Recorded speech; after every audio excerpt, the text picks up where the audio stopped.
Hello everybody, welcome to this Architects Climate Action Network webinar. I'm Susie Nelson, I'm one of the coordinators of the existing building group. We've got a great lineup of speakers this evening who are going to share their experience of campaigning against demolition.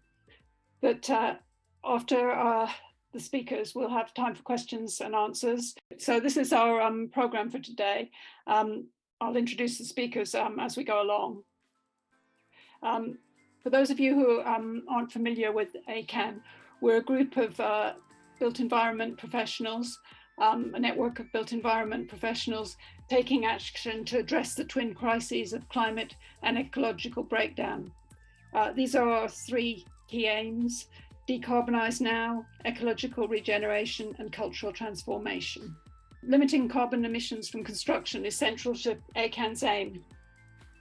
And one of the key issues in campaigning against demolition is that refurbishment will result in lower carbon emissions than construction of new buildings. The term embodied carbon is used to describe all the carbon emissions emitted in extraction and production of building materials and in construction processes. However, the term embodied carbon is not widely understood and is sometimes misused. We're very fortunate to have Simon Sturgis as one of our speakers this evening. Simon is an architect and one of the UK's leading experts on embodied carbon. He is the founder of Targeting Zero, which is a carbon consultancy.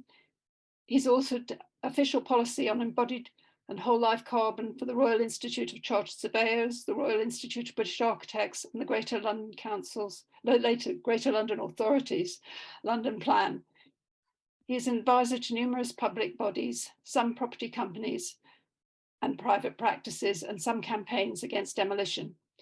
At the public inquiry about M&S's proposals to demolish and rebuild their flagship building in Oxford Street, he gave evidence on the embodied carbon implications on behalf of Save Britain's Heritage. So now over to you, Simon. Brilliant. Well, thank you. And thank you for the introduction. So demolition, I'm going to take you through three projects, but first just give a bit of a kind of context. So the first slide I'm showing here is kind of one, oops, I'll go back one. So is really just to state the nature of the problem in terms of construction. And global construction is reckoned to be roughly one new Greater London every 6 weeks. So that's a phenomenal amount of construction happening on a regular basis. And of course, the carbon emissions impacts of that are also phenomenal. Now, I've put this slide here just to make the point that in terms of existential threats to humanity, new construction is essentially the same sort of problem as nuclear weapons, because, of course, the global impact, I mean, we know that 40% of global emissions are to do with buildings generally, but about between 11 and 15% are to do with new construction. And even though nuclear weapons obviously have an instant kind of, if you like, existential threat for those under them, if you like, carbon emissions from new construction is all pervasive and slow moving. So we tend not to realize this. And in fact, the head money man, who used to be the head money man, if you like, the governor of the Bank of England, but he's also chair of the Financial Stability Board, which is the club of central banks, global national banks. And what he said here is we can't get to net zero by flipping a green switch. We need to rewire our entire economies. And for me, that means it's not just messing around with things like BREEAM. We've got to actually do something very different. Now, if you look at sort of closer to home at the in this country we have by way of regulation is we have the government in 2019 passed a legal requirement to have net zero by 2050 and 78% reductions by 2035 was passed in 2021, and at COP26 in 2021 as well. We made, there was a nationally determined contribution commitment made for 68% reductions by 2030. So that is, if you like, what we are legally obliged to do as a country. But of course, nobody from government has actually explained how this is going to work. But if you actually join up those things I've just mentioned, this is what they look like. So if you draw up a kind of a simple graph on the left, you've got percentage of reductions. On the bottom, you've got the years. You can see what those look like. And in fact, not surprisingly, all those things form more or less a straight line. Now, if you then overlay the sort of construction, if you like, of projects in, say, 2023, where we are today, you will see that most new build happens in the bad area, in other words, in the grey area above the line. The good area, which is meeting those commitments, even if it's not getting down to quite net zero, is obviously going to be on the line or below the line. The reason why I've got red at the very bottom of that arrow is if people do a lick of paint on a building, then that delays the inevitable. In other words, it's not really, it may be a low carbon option at the time, but it's delaying the inevitable. So one of the reasons why the new build is in that area above the line is because today the supply chains, if you will only get you down about 30, 35, 40% in terms of cost neutral carbon reductions. So that's one of the sort of limiting factors. But you'll see down below, you'll see in the green area where I've got there, I've said major retrofits, which is what we're talking about today. But I've also put low carbon new build. So if there is a new build which is genuinely resource efficient and genuinely low carbon, then it would also be in that area. So I'm not against that, but typically, of course, that doesn't happen. And that is actually quite difficult to achieve. So it is really about retrofit. So the three projects I want to refer to today are three campaigns I've been involved in. One is Selkirk House in Camden, one is M&S in Oxford Street, and one is Bastion House in the City of London. So dealing first with Selkirk House. Now where this one is, so what you're looking at here is on the left, there's the existing situation with the travel lodge. As you see, that sort of tower building, which was originally an office building, but then turned into a hotel. And then you've got a group of buildings in the foreground. And on the right, you've got the proposal, which with the buildings on the foreground, you can see there's stuff creeping up above the roofline. Now, this project was first submitted for planning in 2021, I think it was. And the then developer, I then did a carbon assessment of the whole thing. In fact, the then developer has now sold the site to another developer, and the whole scheme has gone back through the process because it was effectively withdrawn or changed. And what's happened in terms of the tower building on the right is they've made it shorter and fatter, but also recently, those group of buildings in the foreground were listed. So there's been several changes, and what the current developer is now doing is examining that and working out what they're going to do about it. But I thought what I'd do is show you some of the things that we've done in terms of what I've done in terms of trying to sort this out, or if you like, object and analyze the submission. So I identified a number of problems. So the first problem was a failure to meet Camden's sustainability commitments. And I'm not going to go through this in detail, but basically Camden has a series of policies, some of which are not are wishful thinking rather than policy. So they're statements of intent. But what I've done is try to contrast what the scheme is actually doing with what is with Camden's policies here. So I'm saying here that they are not complying with what Camden's intentions are. The next one there, problem 2, major discrepancies in carbon assessments. Now, as I mentioned to you, there was an original scheme in 2021, and there's a new scheme coming through in 2023, which I've also looked at, and I've done a sort of updated report. But interestingly, in that, strange things start to happen. So whilst, and I won't go through this all either, but in essence, the embodied carbon has gone up dramatically because I suspect they've done their sums more accurately. But strangely, the operational carbon has gone down from what it was to a quarter of the original figure. So that is highly suspicious. And of course, what that then does is if you add the two together, it gives you an overall better position, which I think is deeply strange and really needs, to be explained. Then there's also claims in the submission about LETI, RIBA, and GLA carbon targets. And when I analysed these in some detail, I came to the conclusion this was largely a nonsense, and they weren't necessarily meeting these targets at all. The next one, problem 4, major discrepancies in carbon assessments. So again, they've assessed certain things, in relation to other things, but when you compare different options, you realize that they don't really add up. They don't make sense, because some of the things should be bigger or smaller than they are claiming. So there's odd things going on there. And finally, this one on the left here, they are doing a kind of scoring mechanism. Now, if you look on the left there, the 1 is bad, sorry, 1 is good and 5 is bad. So if you look at 3 in the middle there, you've got various things that score 3 against 1 to the right. Now, actually, the difference in the figures between 3 and a 1 is 2.5%. So that shows you that the margin of error must be greater than that. So these sort of comparisons, which are put forward to try and hoodwink the planners, are again a nonsense. And on the right there, a real favourite of these sort of claims is floor-to-ceiling heights, where they tell you that the floor-to-ceiling heights are not usable today. In this case, when you actually analyse it more carefully, the floor-to-ceiling heights of the existing building will certainly meet BCO standards for retrofit.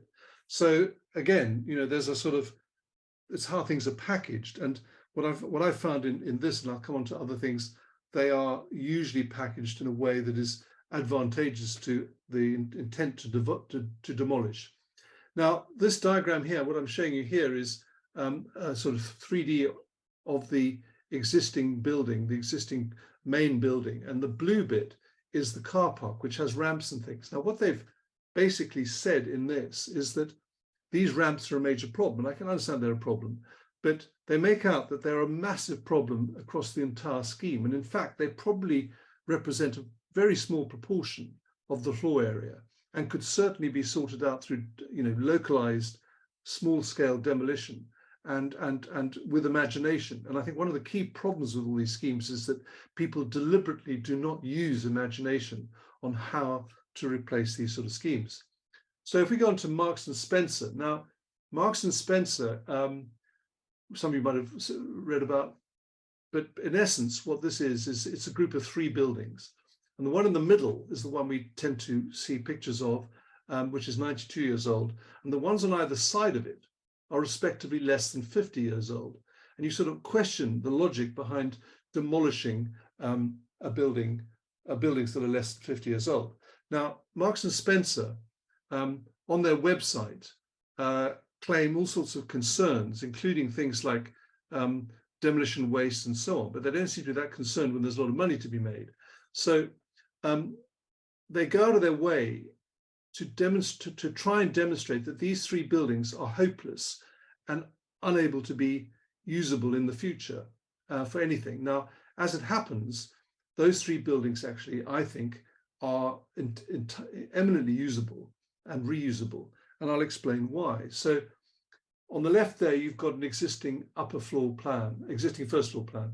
Now, you'll see around the perimeter, there's all sorts of staircases and lifts and all sorts of stuff. Now, in practical terms, those could all be stripped out. And if you look on the right, what you're looking at is a very simple, let me just, there we are, that's better. So on the right there, we've got a simple, the 3 buildings, floor plans, and you'll see that each of those is a very straightforward grid, which and the floor plates on not all, but several levels line through. So there is really no real problem in making these things work as a refurbished building. So the other structural point is that all of these, each of those 3 buildings is capable of taking additional stories. So this is not a question of pickling these buildings and trying to sort of do the best with them, but it's actually saying that you can do quite a lot with them, because you can not only refurbish them, but you can add extra stories to them, so you can optimize these from a purely commercial point of view, but obviously reusing the existing buildings. Now, the architects produced what they say is all these refurbishment options. So they say we've done all these 16 refurbishment options. In fact, when you look at all these, none of them are a straightforward refurbishment. What they have also done is added on what I've called their lick of paint option. So the lick of paint option is the one that they compared with the new build. And not surprisingly, the lick of paint option, which was a sort of a very simplistic tidy up with a bit of new air conditioning, was but no work to improve the, if you like, the environmental performance of the fabric, failed dismally in relation to the new design. So this is a kind of another standard tactic. And as I said, none of those 16 options are actually as what they should be looking at. So what I did was I looked at, and on the right there, you've got the ground floor plan of the new proposal. On the left, you've got the existing floor plan, but I put a bubble diagram, if you like, over that, showing how it could be relaid out in a similar way to the one on the right. Now, what I've tried to avoid doing is doing a scheme, because if you do a scheme, the moment you do one, it sets itself up as a kind of a target. And obviously what we want to try and do with these sort of situations is keep the new build scheme as the target rather than what we're proposing. Well, that's my view anyway. So I was trying to steal as many ideas from the new build to show that they could be replicated in a refurbishment, but also could be done better. And this applies to the upper floors. And if you look again at the floor plate on the left, you'll see all that stuff around the perimeter. And at the moment, if you go into that Marks and Spencer building on the upper floors, you can't see out. It's full of, all the windows are closed up. There's all this kind of extraneous stuff. There's partitions, there's staircases, but all of that could go and you could get a really clean floor plate. All of this, of course, is not explained by the development. So this is an example, this is an image of the proposed elevation, which the architect is claiming will last, that the building as a whole will last 120 years. But when you actually look at Arup's carbon assessment, all that stuff in red will last no more than 35 years according to the assessment. The long life stuff is the stone and brick grid on the front of the building. And indeed, the red applies to all the internal stuff as well. So all the lifts, the plant and so on, interior finishes, partitioning, etc. All of that will have to go within the period, within, say, 35 years, according to the Arup's assessment. So what that means is that the life expectancy of the new building and the life expectancy of this is one of the existing buildings, I'll just use that as an example, but they're fundamentally the same. We're just talking about moving on 40 years. So this is, this whole thing about this is a brave new world with a new build is a nonsense, because that building on the left is going to have to be refurbished, just like one on the right, at about 40 years in the future. The other classic sort of thing is to claim that all the floor to ceiling heights don't work.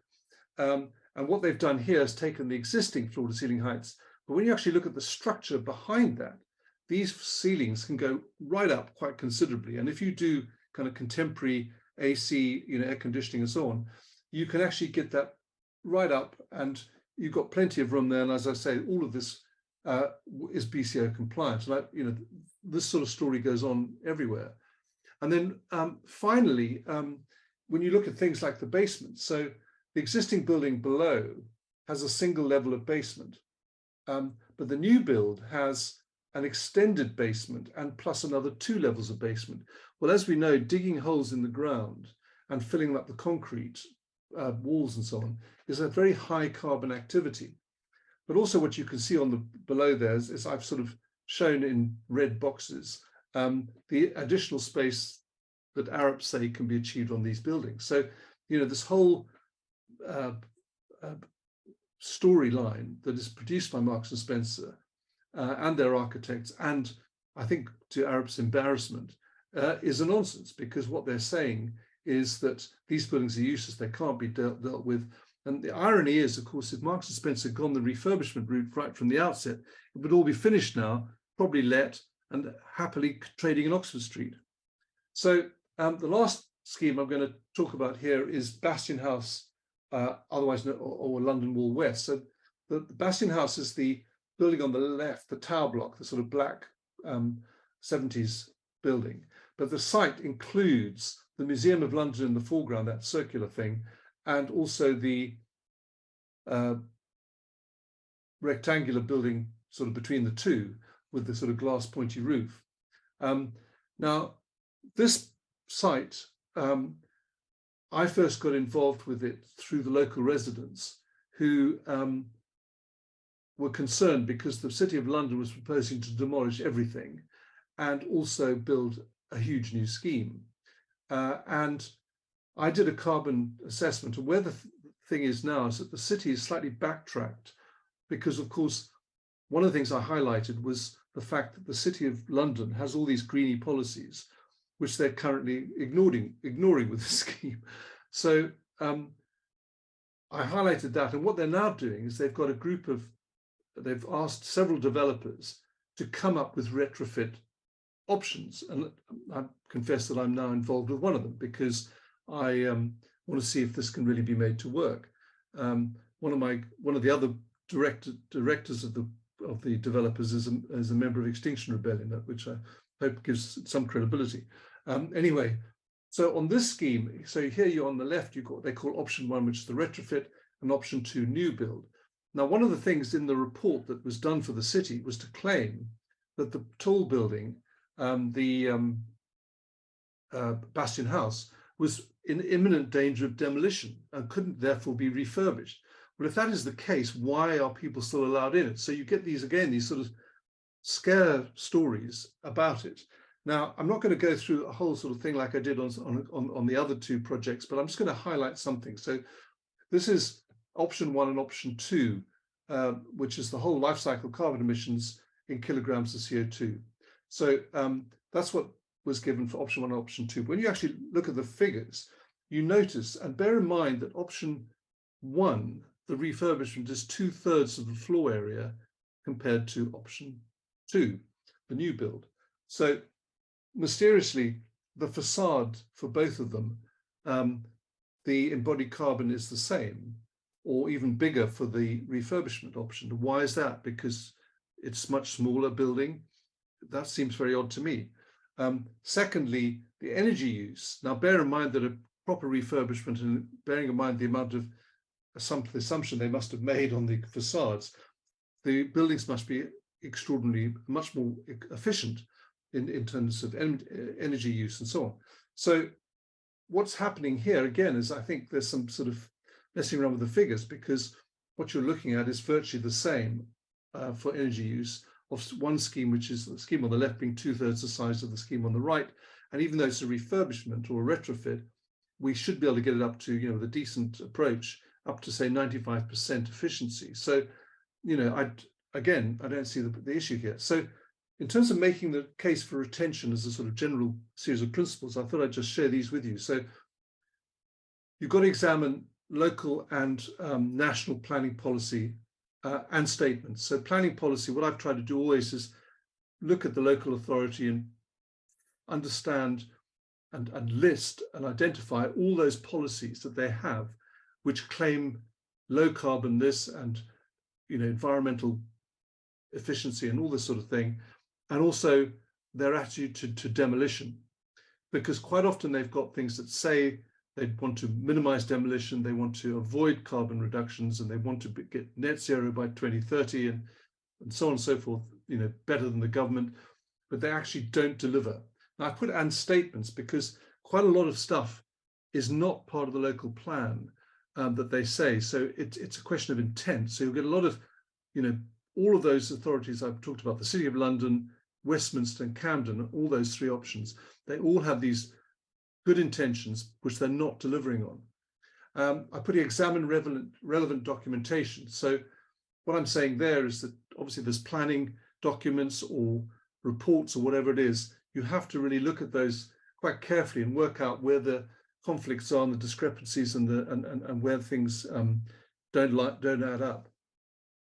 Demonstrate the value of the existing, and I think that's an important one, is to say, well, look, these buildings, because what I've discovered on all of these is that people go out of their way to tell you the existing buildings are no good, useless, and hopeless. Well, actually, in most cases, and I used to work as an architect, I worked on refurbishment. I know that, you know, you can do amazing things with existing buildings. You just have to have a bit of imagination. And also you can make a business case. You know, it's a quicker turnover. As I mentioned with Marks and Spencer, if they'd started with retrofit from the outset, they've been on this since 2018, it would all be finished now. They'd be making money out of it. So, you know, there is a commercial angle to this that get public support. Now, Save on Marks and Spencer have been incredibly good, and we haven't finished yet. We're due to get a response on that from the Secretary of State by the 20th of July on Marks and Spencer, so we'll find out. But we're still doing PR stuff. I did an article in the Evening Standard, but public support's really important. And I think also, if I can again mention M&S, is that we managed to get Architects Journal involved, and once Architects Journal involved, that led to the Evening Standard and some of the national broadsheets and so on. So we had, you know, articles in The Guardian, Observer, and so on. And most gratifyingly, we had articles in Private Eye and even Time magazine. So, you know, once you can get these things rolling, they I put in involve celebrities. Well, for the former reason, we had various sort of well-known architects, as well as people like Griff Rhys-Jones and others, subscribing to what we were saying, and all of that helps develop a kind of momentum. I put here, examine the opposition's website. So what I've discovered with, as I mentioned, with Marks and Spencer, but also with the consultants, many of the consultants who work on these projects have all sorts of good intentions on their websites. But when you actually compare and contrast, what they're actually doing with what they say on their websites, that's always an interesting one. And I put there the last there, make them uncomfortable. So you want to rattle everybody's cages, in my view. You want to rattle the developer, the architects, consultants, and also the planning authorities, because, as I said, all of these people have warm, glowing things, but they don't necessarily follow through with them. Thank you very much. Thank you, Simon. That was great. Really good, setting the context, and 3 really interesting case studies, and also I think some really good tips on how to campaign, which is really what the essence of what we're trying to get today. So our next speaker is Mairey Keating, who's from Save Smallbrook Ringway campaign in Birmingham. They're campaigning to save an iconic building, which is one of the premier examples of 20th century architecture in the city. Okay, so good evening, everybody. I'm Mairey Keating, and I'm part of Beautiful Birmingham, which is a bit of a mouthful. I've been asked to talk this evening about our campaign to save the Ringway Centre, and I'm going to talk primarily about the Ringway Centre and about our campaign and what we've done, and what, you know, how helpful we think that's been and what we've learned from that. So I think the first thing to say is that one of the major things that's made this a different campaign for Birmingham is that we've actually brought together a number of small local organisations to fight this battle, sort of, and we've, you know, pooled experience and you know, really importantly pooled our talents to create this campaign. But this particular context, I think, for this campaign in Birmingham, which is against the fact that we have Beautiful Birmingham have, well, last September had a book published about brutalist and modernist architecture in Birmingham, and it's been a real vehicle for the campaign on the Ringway Centre. So we've actually been able to harness that media presence for the Ringway Centre as well. And of course, there is the increasing interest in carbon, embodied carbon, and impact on the climate, which I think we've been able to capitalise on as we've gone along. And I think they all add up to. So this is a heritage building; it's a locally listed building, and I think that those things, all of those things together, added up to a weight to this campaign that we might not have had, because in fact Birmingham, Birmingham, there's a lot of Birmingham that is seriously under threat of demolition, and it's mainly big post-war buildings on prime sites, because Birmingham was heavily bombed in the Second World War, and it was, you know, it was very active and quite innovative in terms of what it did in terms of rebuilding the city after the war. So this is the building that we're trying to save. It's as you can see, it's a very large building. It's 750 feet long, and it was built in 1962. So it's just 60 years old. You know, we are increasingly seeing buildings being demolished in Birmingham that are less than 60 years old, which is really a terrible thing to see. So the planning application that is still awaiting a decision is for 3 huge towers on this site. Now, you can't fully see this site, but essentially it's a very narrow site. You know, there's not much depth to this building. It's a very narrow site, and we're talking about 3 tower blocks of 56, 48 and 42 stories high along this area of the inner ring road. So if I can just give it, you know, set the scene for you. At the far end, we've got the new bull ring that replaces the many bull rings that have been there before. And just beyond is the rotunda. So that's the thing that people think about for Birmingham. And at this end that we're nearest to, further down Smallbrook, Queensay, we've got 2 very big tower blocks. Now, they're all by the same architect. They're all by James Roberts, who was a Birmingham architect. So we've really focused our campaign on 3 things. One is the heritage value of this building.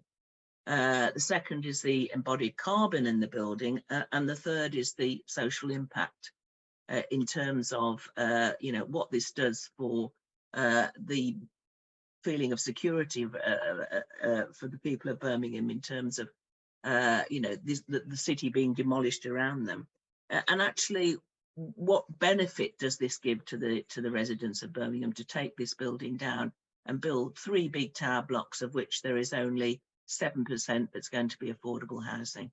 So we've been arguing this on those 3 planks. So this is the building in the 60s, you know, very, very glamorous building. It was called the Regent Street of Birmingham, with that huge sweep. This is looking the opposite way now, down small sweep, and the repetition of the concrete reliefs and the bullhorn uplighters. So this, in its heyday, was, you know, shops, clubs, restaurants, offices, the place to go. And I think that the reason I'm saying what it was is that that's still part of the living memory of Birmingham, and part of our argument about the erosion of that memory that people have of this particular area and its importance to them. So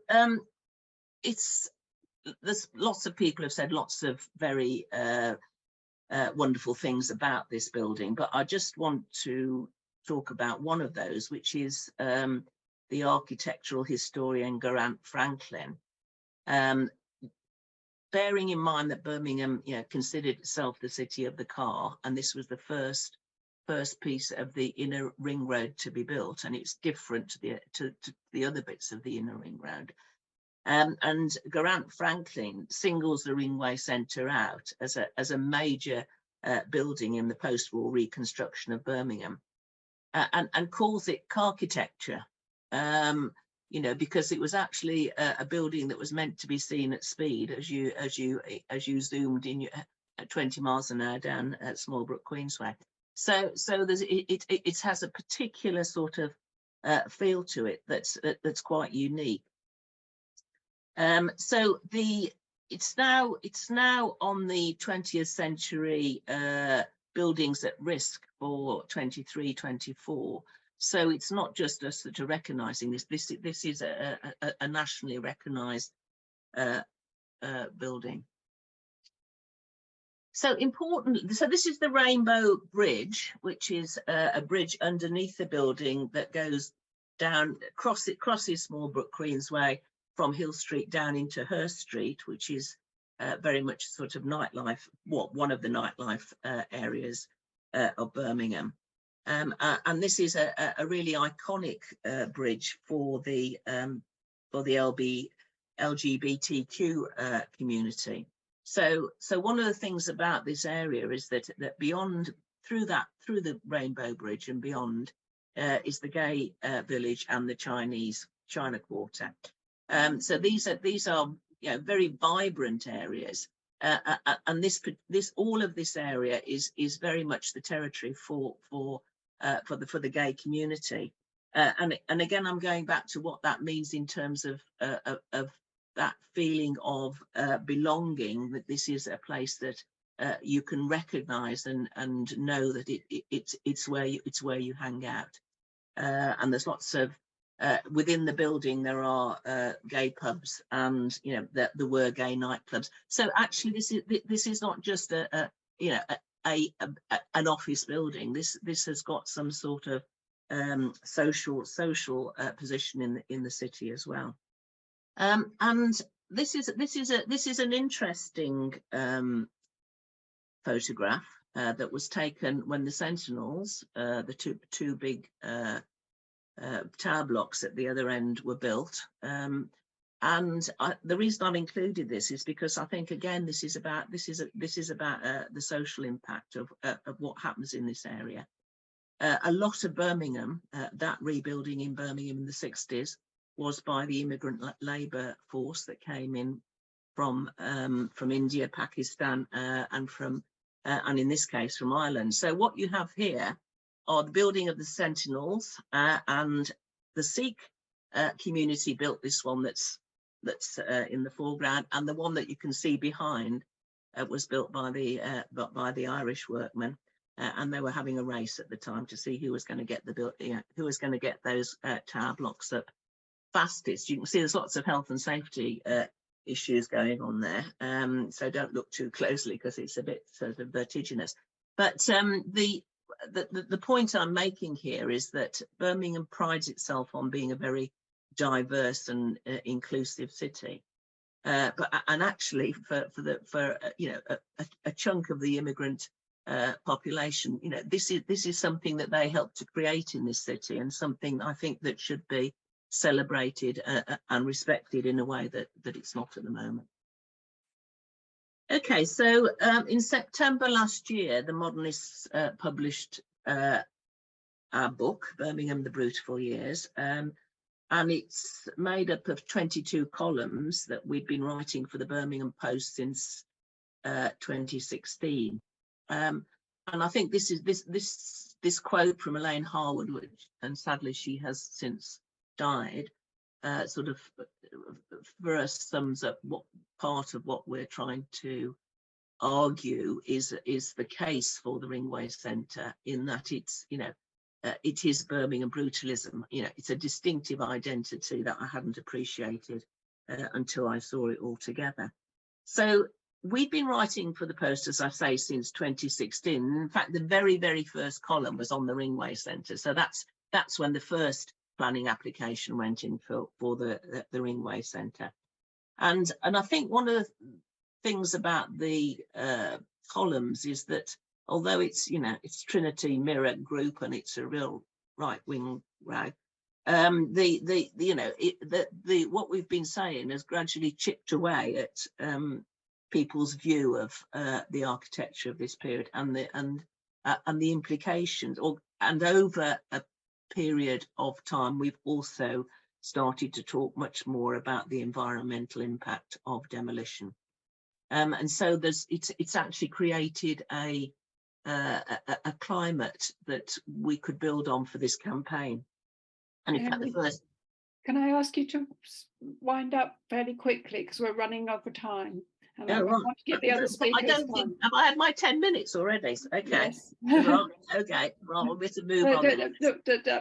Yeah, do finish, but if you could finish fairly quickly. Okay. So this was the Simon talked about the publicity. This was the beginning of the publicity. Oliver Wainwright writing about the book, but actually talked a lot about the Ringway Centre. I do want to talk about this. So this I think this has been the four organisations came together to work and pool our sort of talents, and this was a revisioning of the Ringway Centre so both repurposing as residential accommodation and retrofitting. And because of the whole issue about Birmingham's got to have and its housing targets, Mike Dring from the Birmingham Modernists came up with this design for these oval towers to mirror the rotunda of 20 stories each. Now, I mean, Mike spent quite a bit of time. This is a design, a vision, rather than a set of architectural plans, but he spent a lot of time poring over what information he could find about the building at that time. So Mike did that. John Christophers, provided the analysis of the carbon implications of the planned development versus retrofit and repurposing. And the 20th century provided, the heritage statement, and we, Beautiful Birmingham, provided the coordination and really the media. So we started off with this open letter where we got a lot of people on board, including Simon, and I think that was very helpful, because actually, again, the Architects Journal picked up on the fact that we'd got very prestigious experts signing this open letter that went together with the counter proposal to the leader and the mayor and all the members of the planning committee, and was reported very widely both in the Birmingham Post and in the Evening Mail. So that's where we started, and then we again, on the back of the book and through our social media, just 150 objections doesn't sound very many. I think that is a big number for Birmingham to get coming into the planning department for objections to this planning application. And so we were very pleased with those, and we managed, we requested a freedom of information request to get all of those objections so that we could actually analyse them. So on the back of that, we called it the Civic Society came on board then, which was really helpful, because it gave us more of a sort of, they were neutral, but it gave us some weight in the city for a public meeting, and these were some of the things I think that was said. Birmingham's a great place to be, but it's always being remade. At which point will citizens be offered some grace to enjoy the city? If tall towers are bad for the environment, why is the city advocating them? I listened to the developers and I didn't hear anything about architecture.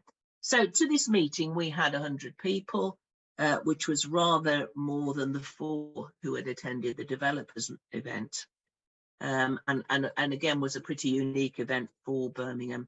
And we were able to report that and to send those reports to various to the planning committee, to the leader of the council, and to the mayor. So we've had a lot of media. We've managed to garner a lot of media attention. Starting with the Guardian. I was on front row. We've got the Post. We've got the Live, Birmingham Live. We've been on BBC Online. We've actually been on the radio a number of times, Radio West Midlands, a number of times talking about it.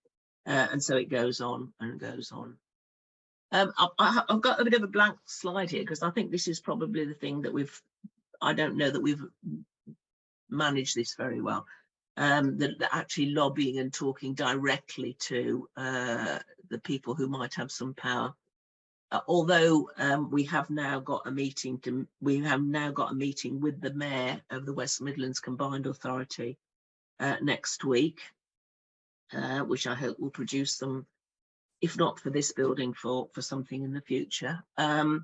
We have talked to the planning officers. We've had direct conversations with the planning officers, which I think, sort of following on from Simon's comments, has rattled some cages in terms of really pushing, you know, what the developers are saying, and, you know, is that absolutely accurate or not? So I think what we lacked is we lacked time, money, and expert opinion. And in fact, they do sort of go together. You know, so we were all, you know, just doing all of this in our own time. We had no money for the expert opinion or the legal advice. So we were doing what we could within the parameters of the resources that we had. I think what was really helpful was that, you know, that Mike Dring was able to come up with a design that people could see that actually suggested that this building could be repurposed, and John was able to really pull apart the planning application. He spent 5 days going through the 120 documents to actually analyse what it was that they were saying, and whether or not that actually did add up to an answer to the whole environmental issue that they've said that they'd got. And then the answer was no, it didn't. That actually they were making claims that actually had no backing at all. So and I think on that echoing Simon's words, there were lots of things said about this building that in reality were myths, really. You know, that it was a wall and that it needed to come down because it was a wall. You know, we made some we made some changes in the design to ensure that, you know, there were ways through this building. But I think it was these are ideas that are sort of created, myths that are created by the developers, to argue their case. What's been different about this one is that there has never been any attempt to show any planning design that would actually reuse the building, would repurpose and retrofit this building. It doesn't exist. So they're only talking about demolition and rebuild. Okay, So, thank you very much, Mairey. That we're well over time, so we need to move on, I think. Thanks very much for a really interesting case study, and I think we kind of see how that it echoes much of what Simon was talking about. We're going to move on to our next speaker because we want to have time for questions. So there's some interesting debate going on in the chat, but please put questions in the chat. We want to have time for Q&A. So our next speaker is Karen Anderson. She's from Save Cumbernauld Town Centre campaign in Scotland. The town centre of Cumbernauld is another iconic modernist building which was central to the vision of a new life in a new town. So over to you, Karen. Great. Thank you very much for this opportunity. I've already been learning quite a lot and seeing, you know, synchronicity between our experience and some of Mairey's in particular. Just to begin, we're really, to a certain extent, at the start of this journey, but we've done some of the things that have already been flagged up. We're at an important point, so it's really good to be able to talk tonight because we're about to soft launch our website for the campaign, and we're hoping that that will be a place for people to learn about it, but also fund us, because like Mairey, we do need some money, because all of us who are involved are giving voluntary time we don't have a huge amount of, and we think to be effective, we really need that. So some background for those who might not know about Cumbernauld. I'm not sure if the audience does. It is basically the central piece of Cumbernauld New Town, which was one of the Mark III new towns in Scotland. It was very revolutionary in its time, and it was applauded and lauded. This is the front page of the architecture and design, sorry, architects, I'm having Architectural Design magazine of the time. It won awards. It was controversial then. It was modelled on an Italian hilltop town, and it was based on having a very dense centre, and it was actually ahead of its time in that there were little neighbourhoods, each of which was no more than half an hour's walk from the centre, and had limited facilities to encourage the use of the centre in the megastructure. This is the megastructure under construction in 1967. The new town itself was, for the population of Glasgow, the overspill in the post-war years. Again, are you seeing something in the middle of my screen? Is it okay? Okay, you can see the screen without it. I've got a big message in the middle. It's okay. It's okay. It's okay. Yeah, it's great.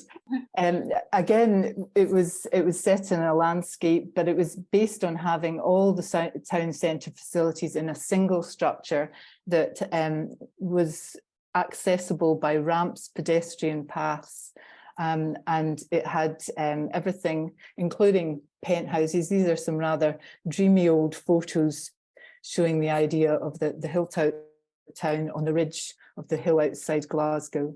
It was the housing itself was designed on principles of pedestrianisation and making it a safe place to stay. And I think it's really important that, you know, when we talk about, you know, saving buildings, the community is so vital to this whole conversation. And you know, the megastructure has been reviled as much as it's been celebrated in the years since its construction. But when you talk to the people, the town and the town centre has been really influential in how they lived and how they prospered. And this has been part of our work and our journey, is to try and connect with the community, because in terms of the publicity, it's been a very, very hard one. The town centre is not popular with so many, and the idea of this undercover building, which was included a library, a hotel, a health centre, shopping, the whole gamut of things that people would want in a sheltered place. It's now suffering terribly because of changes over the last 20 years. To put it into sort of wider context, you can see here in the plan, and again, I'll maybe zoom in on the central section, how the original Radburn plan housing, which was to the south and close up to the centre, was connected by green routes into it. But you'll see all of the massive sort of large shopping supermarkets that have been built around it. So the original plan has completely been changed, and it's been that which has been to the detriment of it, specifically transport access and how people, you know, view the town centre, with a significant lack of retail now within it. There's been, you know, times you can see some of the kind of cloned buildings on the side of it, with its kind of magnificent, apparently Nervy applauded the design and said it was magnificent at the time. But that kind of boldness of the vision for it, but that translated through to the boldness of the social vision as well. It's now looking extremely down at heel. Though internally quite a bit of it is still usable. The local library is still based in there with a local museum. The problem we have, or part of the problem the council has, is it's in a number of different ownerships. So following the dissolution of the new towns, the local Labour Council from North Lanarkshire took ownership of the building. And at that point, I understand 3 different developers purchased parts of the building.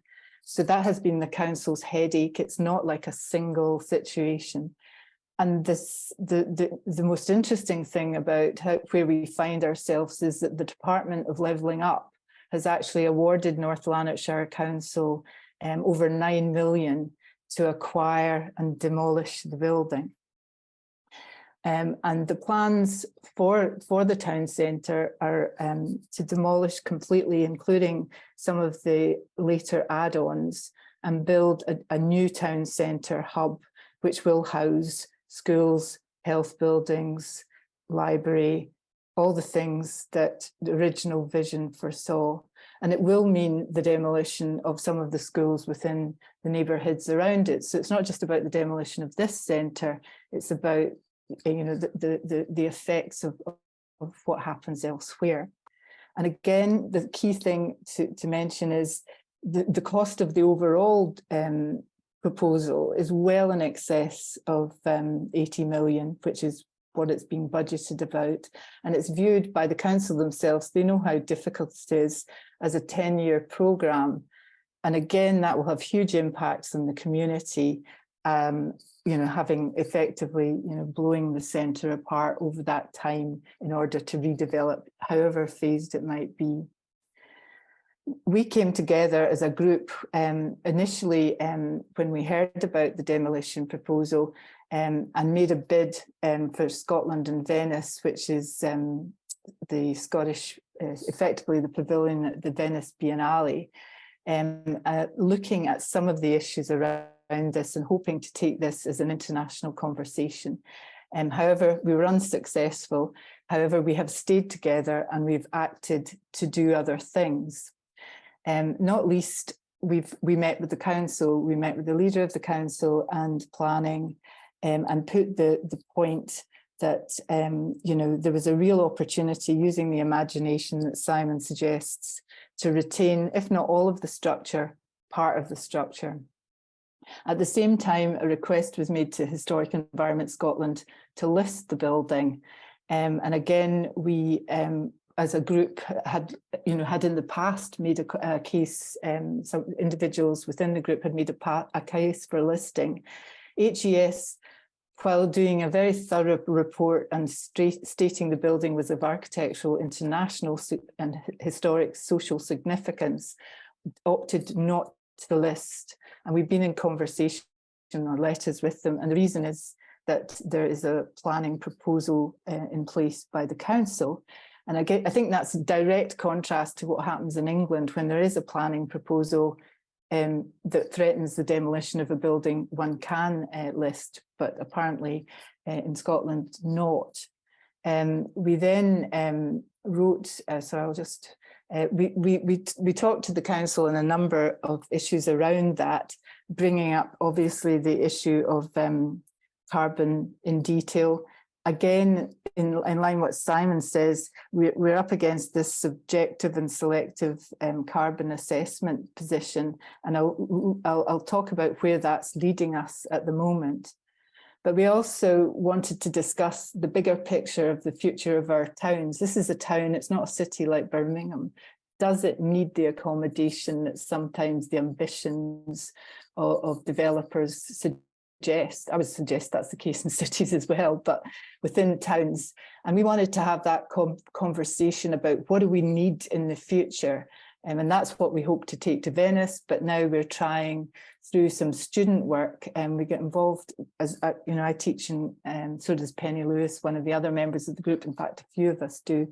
So students from Dundee have been involved in talking to the community about these aspects as a student programme. And we brought together quite a lot of community memories and thoughts, which we want to put on this website, which we're soft launching tonight. And again, it's a 50-50. I mean, this building is not popular with many people, but people who live locally are not universally in favour of its demolition. And that's where it comes again to imagination.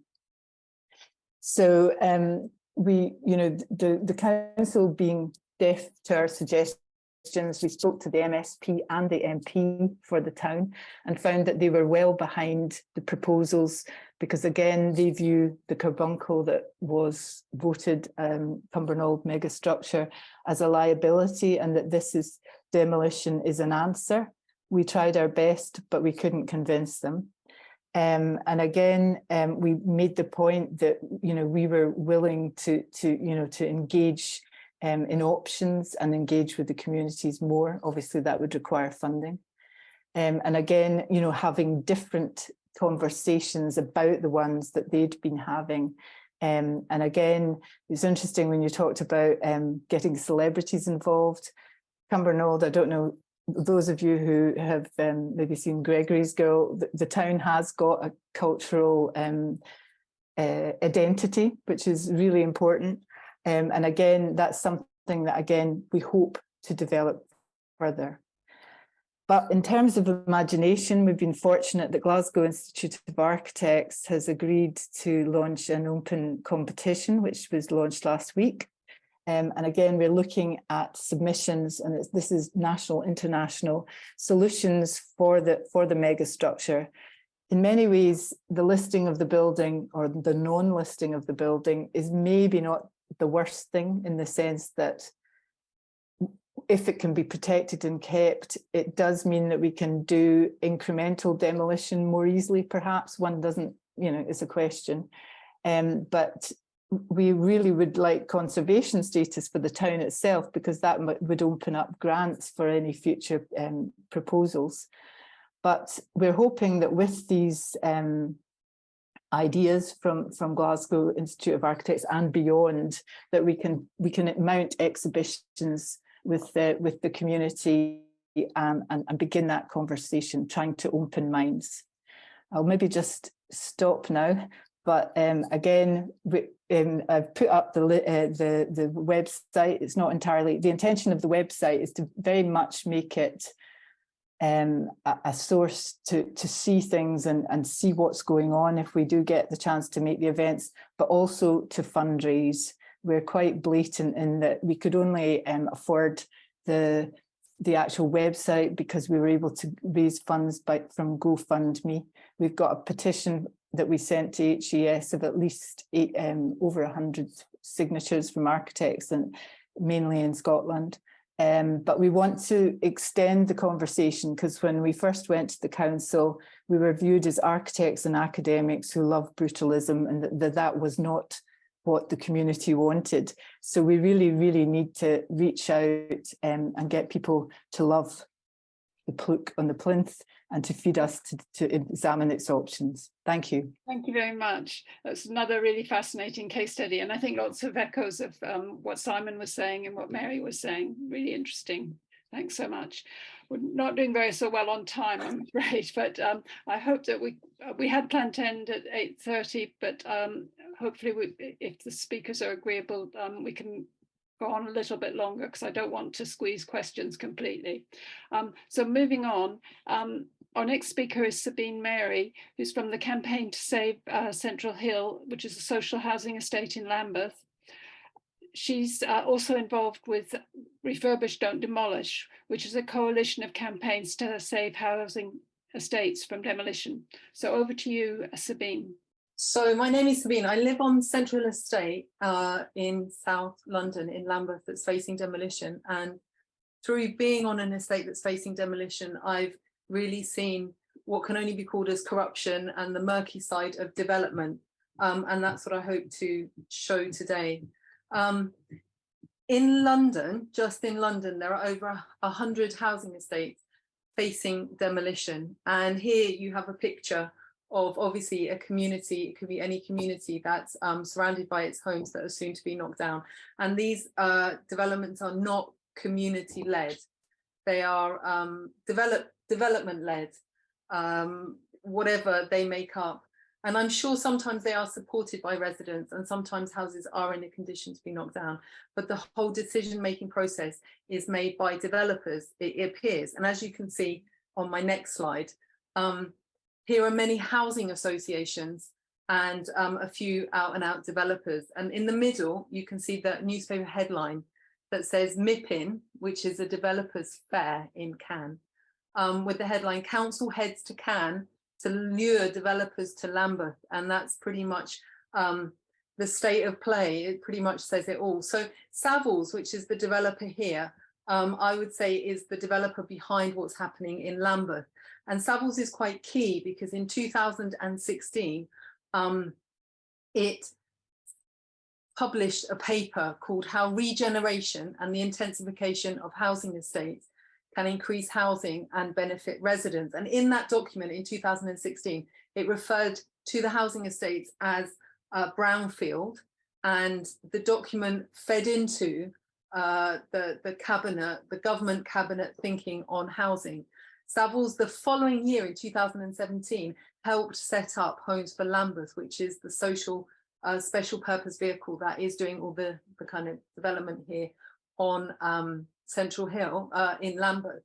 And also Savills has won the contract to stock assess the whole of Lambeth's council stock, housing stock, for £7 million it's been given to do this assessment. So, you know, it's not the best company to be assessing our housing, because we kind of know what outcome it's going to come up with. It's also submitted planning applications for a few of the buildings that have been knocked down on some of the estates, yet all of this is kind of pushed to one side. And yes, basically, yes, the planning application. So just before I turn actually onto that, I want to look at how does a developer then go from, or a housing association or a council go from knocking down, clearing an estate that basically it needs to be cleared. And so if we look at Central Hill, so Central Hill is in Crystal Palace, and if you look at that view, it is just an awesome view. This is pretty much why we feel that Central Hill is being singled out as one to be knocked down. And it's in a good location, has nice views, it has good links to Canary Wharf, it's a good community, good schools, good culture, pedestrian walkways, and lots of green spaces. Central Hill in 2015, when it was kind of mooted the fact that we were going to be knocked down, was structurally sound. It still is. It was a safe area. It wasn't considered notorious by the police, although it has had its checkered history. It wasn't at that point. And there are major works and repairs that have not been done, and they could just be done far more quickly, far cheaper than rebuilding. And it was fully inhabited.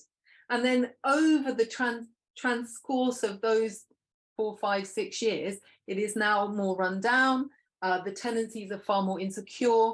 There's lack of regular maintenance, lack of investment, and often poor workmanship. And I can't read what that says at the bottom, but it says something about probably not done, repairs that have not been done properly. So then you look at, how does a developer get an estate that is kind of doing okay to clear that land, which is kind of their ideal purpose. So this is kind of a how-to guide to kind of run down an estate. So the first thing that has been done on our estate is that it was declared a brownfield land. It was declared brownfield site, and you can see here the map, which shows Central Hill in blue as a brownfield land. Now this is very significant, because then by saying you're going to demolish and calling it a brownfield site, it makes it impossible for anyone to borrow, to get a mortgage, to sell on the site. So to sell or to buy, it's impossible for someone to get a mortgage to buy on the site, or for a homeowner to sell. So that's really, really important, because as people move off, no one can buy onto the estate, and then it gets sort of referred to as like no one wants to live here. Stop all major works. We were supposed to have our roofs done in 2016. That still hasn't been done yet. And then start diminishing the security of the tenants, and move out the secure tenants and the leaseholders. Give the secure tenants priority to move off, because your ultimate goal is that you have an empty estate. So then what you do with the ex-leaseholder properties is that you rent them out privately. As you can see here, this is on my road, and it has been let out for £1,800 per calendar month. Or just leave them empty, because really your purpose is just to fill them with people that can be easily moved on, or to just leave them empty. The next bit is also keep homes empty, and I really want to emphasize this. They offer no resistance to any plans. They don't house residents that would need to be rehoused. It removes the cheapest housing, both to buy and to rent from the area, which increases the waiting list and exacerbates the need to provide more housing. It makes a place look run down, as they harbour mice and repair needs that impact other homes. They get broken into for parties, and also can be exchanged for funding from the mayor to replace derelict housing. Sorry, I can't read the bottom of my screen, but it's all there. So as you can see, they're developing this kind of ethos of that the estate is unworthy, and obviously as a resident you just kind of accept it because you don't really know the whole working behind all of this. You can see on the left hand that you have two tweets, one by PRP, which is an architectural firm that did ultimately get the master planning contract for the estate, but they've sort of like faded into the background now. But this is a few years back. They took a picture of a dark alleyway in November on Central Hill Estate and put, would you want to walk down this alleyway? And it's just very unprofessional, and it's deliberately projecting the estate as somewhere that's kind of dark and unsafe. And to be honest, I think anywhere in November that you took a picture of would look unsafe, and you know, even if it's £1 million mansion.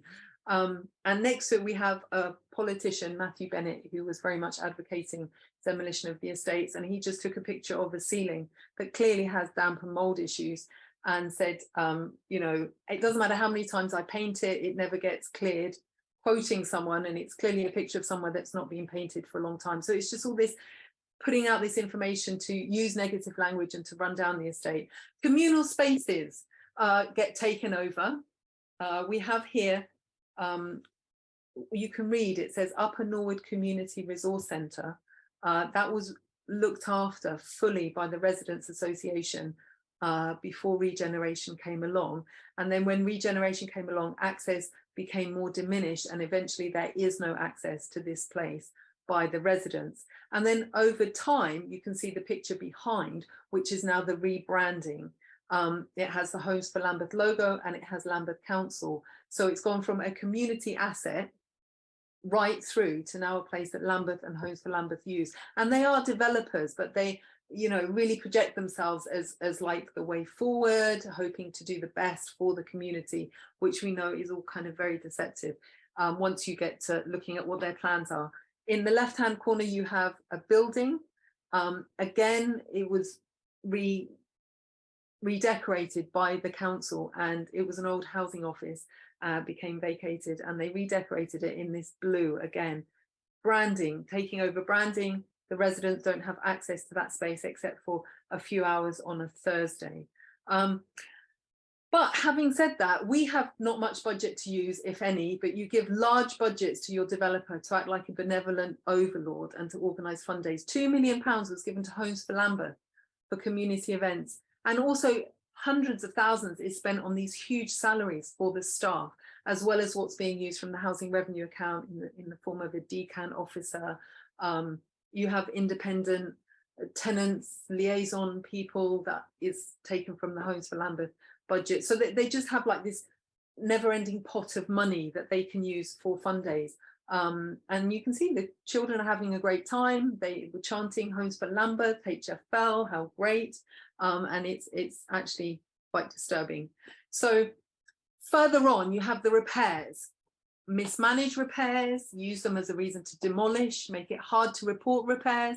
No one answers the phone or shows up when booked. There's poor workmanship. There has been, up to this point, a lot of poor workmanship with repeat calls out for the same job.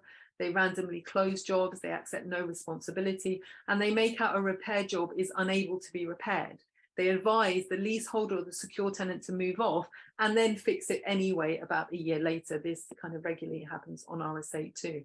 And the people that suffer is once these houses are empty, whether they're fully repaired or not, they will do a sort of patch-up job, and then they will move temporarily house in, and they are living in have been living in quite unacceptable conditions. Boilers that are 30 years old, cupboards that have fallen down. And I totally recommend that you watch on YouTube this video called Central Hill Repairs in Chaos, and that will explain to you a little bit about how the temporarily housed would like to make it a home, but because of the lack of repairs and not having a secure tenure, makes it very hard for them to actually make it their own. In the middle, you have a picture of Bobby, a leaseholder, and for 6 years now, 7 years actually, she's been trying to move off. As soon as she heard about regeneration, she did not want either a new house by the council or to live in a building site. So she immediately wanted to move off and made that decision. She wasn't priority then. Then we had pandemic. They were offered a low valuation even before the pandemic. They've been in these really very difficult negotiations because it goes very quiet on the side of the council. And she has been waiting 7 years and has now, she now has cancer, and she feels that the stress, the absolute stress and the drain that it has put on her has clearly contributed how she feels to her ill health. As soon as the council found out, they upped the offer by about 20,000. She's decided to accept and has only now just found out that the council have not progressed with actually exchanging contracts. She would like to move out before September, or as close to after September, so that her child can settle into secondary school, go into year 7 and settle as soon as she gets there, and to find out 3 weeks later that nothing has actually happened. And she's, you know, having to face operations. There's a lot going on, and this, you know, people's lives are really, really impacted by living on an estate facing demolition. Often below market value generally are offered because we can only sell back to the council, and this is very hard to recognise if you don't live in this. It's a very kind of feudal system. No mortgage company is allowed to lend even to people who would like to live here.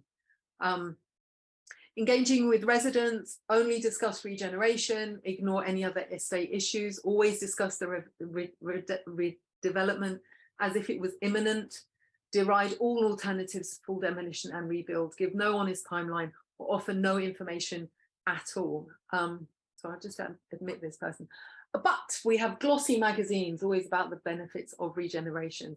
And leaseholders also get letters asking them every 6 months, would you like us to value your home, or would you like to wait until their compulsory purchase order is sent? Maybe not every 6 months. Sometimes you don't hear from them for 2 years and then you'll get a random letter. It's just not a good way to kind of live. Let's look at the next one. So I'm not going to read all of this, but really it is important to understand that there are lies. They do blatantly lie. There's coercion, there's gaslighting, and the consultations are very kind of geared towards the benefits of redevelopment. I'm going to look at the lies, which are on the right hand side, and it's that I have been told Savills is not involved in regeneration. Demolition and rebuild is better for the environment. This was stood up in a council meeting that, including the embodied carbon, it is better to demolish and rebuild.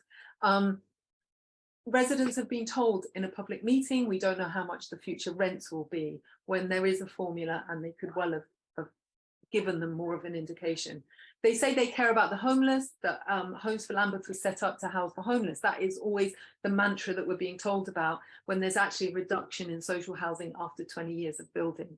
They say there's no money, yet absolute fortune has been spent on building these kind of buildings that they have gone ahead with, and the budget was 2 billion, almost 2 billion to redevelop the 6 estates. So clearly there is money, it's just they're choosing not to spend it.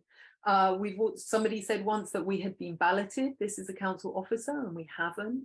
The Residents Association doesn't have enough committee members. That's not true.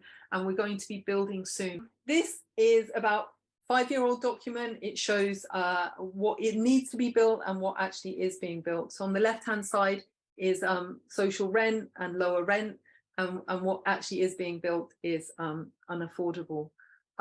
This is, once you factor in removing the existing buildings, and you factor in the new housing, the majority, by far, by 2,500 almost, is full market rent. And if you look at the equivalent of social housing, it's actually fewer across the 6 estates, all for a budget of 2 billion. So then the council say there's no money, and this is a print screen of all the debt that the council have been taking out over the past 5 years, and it adds up to 360 million, or a lot of it to go to Homes for Lambeth. Let's see what else. So this is the new build. They're going to spend 14 million on it, 30 new properties, 14 million. The rent from those properties, and even the selling off the shared ownership, doesn't even, if you look at the rent, doesn't even help to cover the interest payment. So they have 14 million to spend on this building. But if they spent 14 million over, say, half our estate, they would have 200 homes where the rent would cover it and recoup. So they could use it on retrofitting and it would be a lot more viable.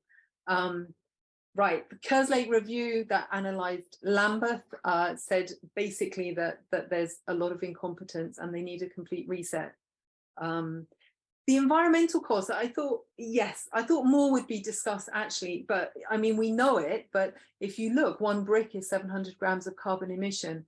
Sand, which is used in both cement and glass, is running out. We've only got like 20 years worth of sand that is used in glass. That's how bad it is in terms of using up resources. The tree in the middle absorbs about 22 kilos of carbon emissions, and they're often cut down to make way for developments, but it's only 22 kilos, which only equates to about 32 bricks. So it just shows the immense drain on both resources and pressure on the environment. So solution is to retrofit, obviously quicker, greener, gives people jobs for life, less disruption, and it's cheaper. And then my final slide is just these are campaigners. So you know, campaigning outside Lend-Lease. You have in the bottom left, you have Ison, who's fighting the Aylesbury estate redevelopment for the past 20 years. In the middle was Central Hill Estate, Homes for People, not profit. And further along, you have Jacob and his family who are doing an admirable job. He just wants a fair price for his flat that is being compulsorily purchased and is trying to stand in the way of that regeneration because it doesn't benefit the community. So just, yeah, come and join a housing campaign. And also this is why behind demolition is just quite a murky world, and the solution is definitely on all fronts to refurbish structurally sound, in our case, structurally sound buildings. There's no reason, as they're putting across, to just demolish. It's I hope that helps to explain a little bit what's happening behind the development on our estate. So, Thank you very much, Sabine. That was fascinating, and I think somewhat different than the previous case studies, but really showing the impact on communities living on estates that are threatened by demolition. Well, I'll hand over to John Christophers, who's active in ACAN's existing buildings group and is also involved in the Smallbrook Ringway campaign in Birmingham. So over to you, John. Thank you very much, and what amazing presentations, everyone. I think this is a fascinating session, and if I can just ask if we can do quick fire answers to these, because there are a lot of questions here. So the first one I'd like to start with, and I'll perhaps go around everyone in turn in the order that the four speakers have presented, is really one about money and fiscal policy and government policy. But this is a question from David John Pitts. The question of whether to refurbish a building or to demolish and rebuild is completely skewed to the latter, in other words, demolition, because the underlying government policies and fiscal impetus favour new developments. So the question to the panel, starting with Simon, question is, how can this be completely changed to make it skewed to refurbishment rather than demolition? Any quick fire thoughts, Simon? That is a big problem, and it needs to be changed. And in fact, in the Environment Audit Select Committee, one of the things I got onto the agenda was the idea that VAT should be uniform across new build and refurbishment, because that is a huge disincentive. Mairey, any thoughts? No, I agree with Simon. I mean, we keep tripping over this one, don't we? That actually it's just not on people's radar to do that. And in some ways, yeah, there is no incentive for developers. But I think the other side of that, and this goes back to Sabine's argument, is that there is just a lot more money if you can knock somewhere down and actually make some build new houses that people can buy in very desirable places. There's just a lot more money for the developers, and there's nothing to stop them doing that. Thank you, Mairey. Karen, any thoughts on this?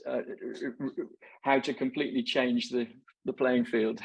Obviously, you know, that, yes, money is an issue, but also policy and a much more robust carbon assessment built into legislation. Again, you know, Royal Incorporation of Architects in Scotland is about to look into that if that's possible, because we've got a shorter route to government. Equally, sort of refurb first as an attitude and a policy. The Scottish National Planning Framework 4 does it hint at that for town centre commercial properties, but again, we've flagged that up too in our case, and it's not had teeth. Thank you, Sabine. Any thoughts on this? How to change the skewed playing field?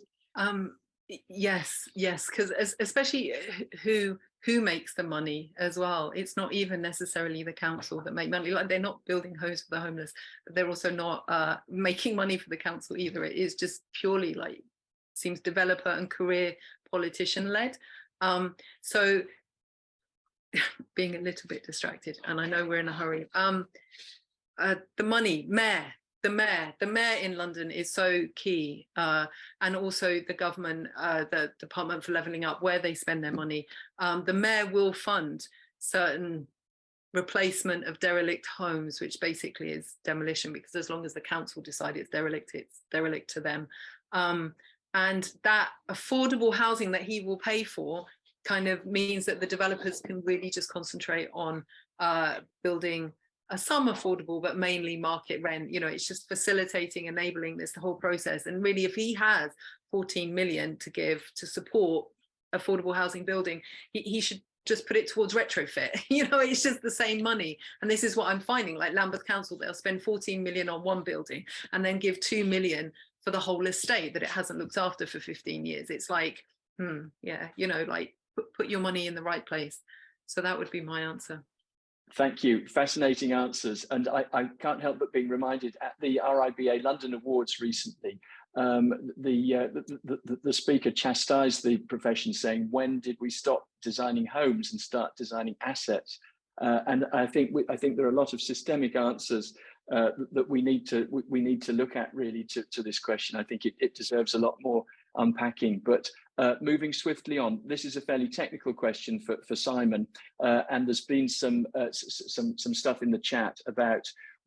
This is from Tom Bennett. Would you be in favour of the idea of a national carbon authority to bring some accountability, consistency, and statutory clout and leverage in this area? And Simon's replied a bit in the chat to this, but I wonder particularly your comment, Simon, from your presentation about a lot of these applications being designed simply to hoodwink the planners. How can we get some teeth? How can we get a sort of third-party verification on this? A recommendation is one thing, but do you see any route to this actually happening? I think it is difficult. I think that, yes, you need third-party verification. Yes, we need regulation. Yes, we need more bite in planning. But I think also we need the business case to work better, hence the VAT issue. And actually, I just don't buy the fact, I mean, I used to do a lot of refurbishment of office and residential buildings when I had an architectural practice. And actually, if you get the turnover, and this is what it's about, you know, that if you can do the work and regenerate and refurbish and retrofit, it's a quicker process. I said with Marks and Spencer, I mean, I know Marks and Spencer is a kind of luxury problem, if you like, but you know, if they'd adopted a refurbishment approach rather than spending 5 years, 6 years messing about, and yes, they're holding out to get the £1 billion answer, but if they'd done a refurbishment, they would have had it finished now. And yes, there's a VAT problem, but you know, my past experience suggests that these things are fixable in the sense of profit. You know, if you're worried about profit as a developer, you know, these refurbishments can be done. I think the other issue, if I could say, is because I was involved in Cressingham Gardens briefly with Lambeth, was I felt it was kind of somehow sort of slightly scandalous that Lambeth, the Labour authority, was kind of throwing people out of homes. And it seemed to me that the biggest issue for Lambeth was to increase was to claim new residential provision. And even if that meant demolishing existing residential provision, they wanted to claim new, and they wanted as many as they could. So Cressingham, I think, is about 300 and something units, and they wanted to knock those down and put in 2 or 3 times as much. Well, maybe, but that's not the way to do it, is to demolish something perfectly, usable and what people like being in. Absolutely, yes. Thank you very much, Simon. I've got another question that follows very neatly on from that, really, which I think is addressed perhaps first to Sabine and then to Simon, as this is a London question, unless anyone else wants to chip in. But this is from Nicola Kench. Are there any London council housing strategies that you consider adequate? Which boroughs and what in terms of energy specifics, particularly? And are they successfully retrofitting at scale? So Sabine, any thoughts on that, perhaps followed by Simon?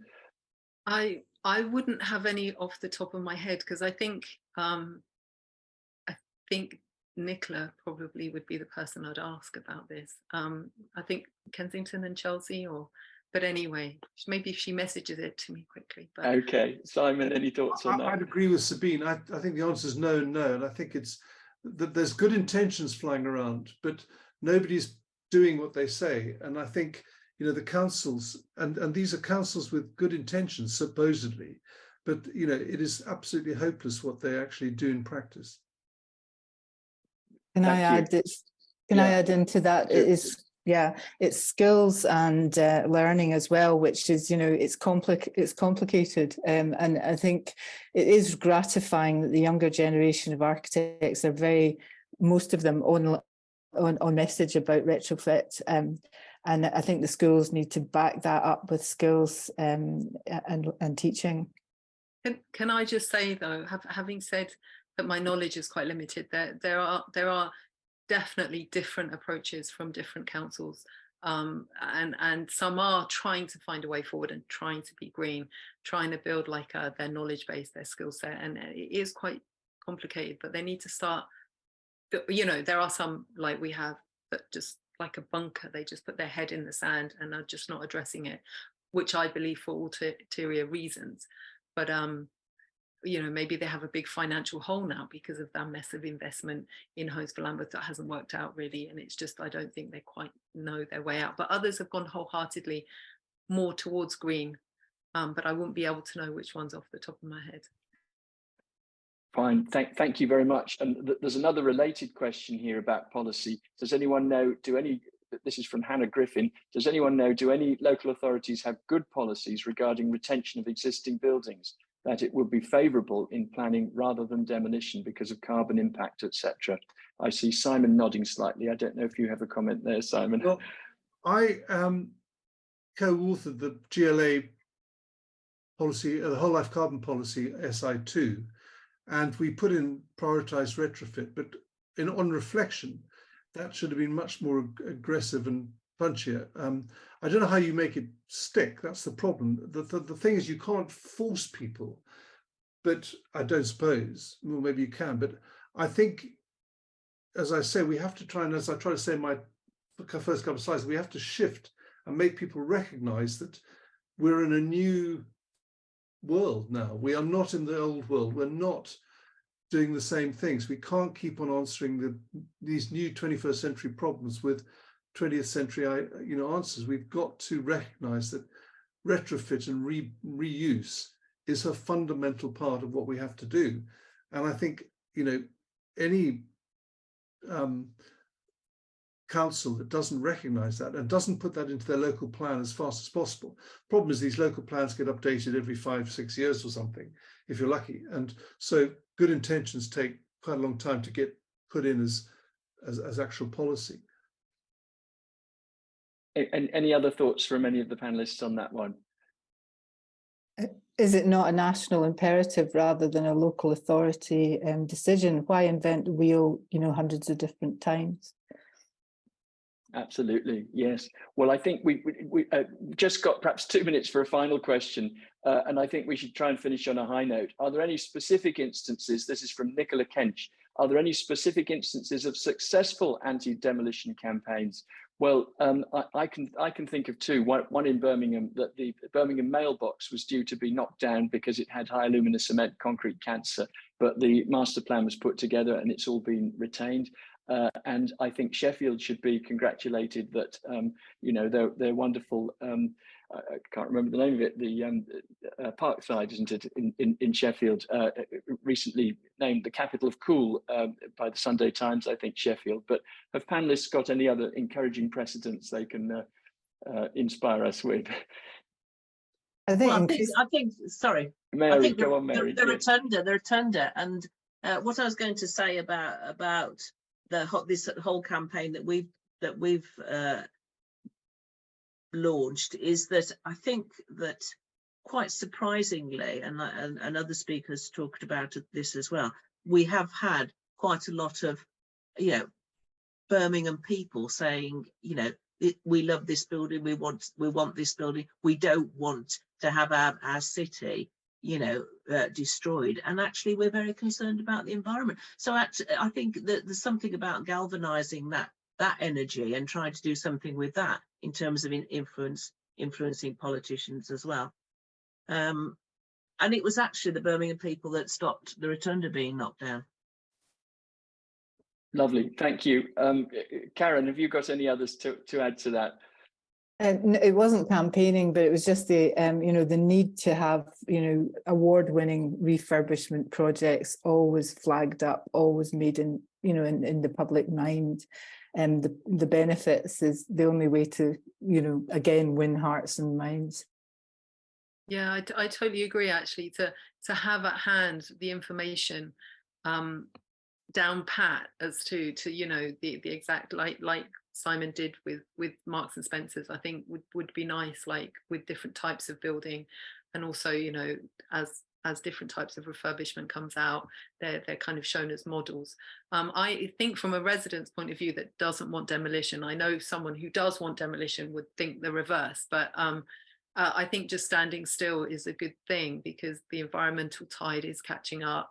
The, you know, financial scrutiny is more thorough, and it just really does highlight these projects. I mean, a child that moves into a house is temporarily housed, maybe with a 6-year-old, maybe agrees to demolition and rebuild, well, that child will be 16 before they actually get their new place, potentially. So it's just letting people know, getting the messages out. But I do think that the longer you can keep an existing building standing is a sort of a victory in itself. But, yeah. Great. Well, we must wrap up there. Thank you very much to all our speakers, Sabine and Karen and Mairey and Simon, for a very, very stimulating evening. Thank you, audience, for fantastic questions. I think we can see that there's real fire in this issue. And I think I'm going away with a sense of really the urgency of this now, that, you know, we're living in a time of pretty desperate climate change if we look at it realistically. And I think the biggest thing that the built environment can do is to stop demolishing. I think there's a figure I saw, over 90% of UK buildings are demolished before the end of their useful life. So thank you all for a very stimulating evening. Thank you for inviting.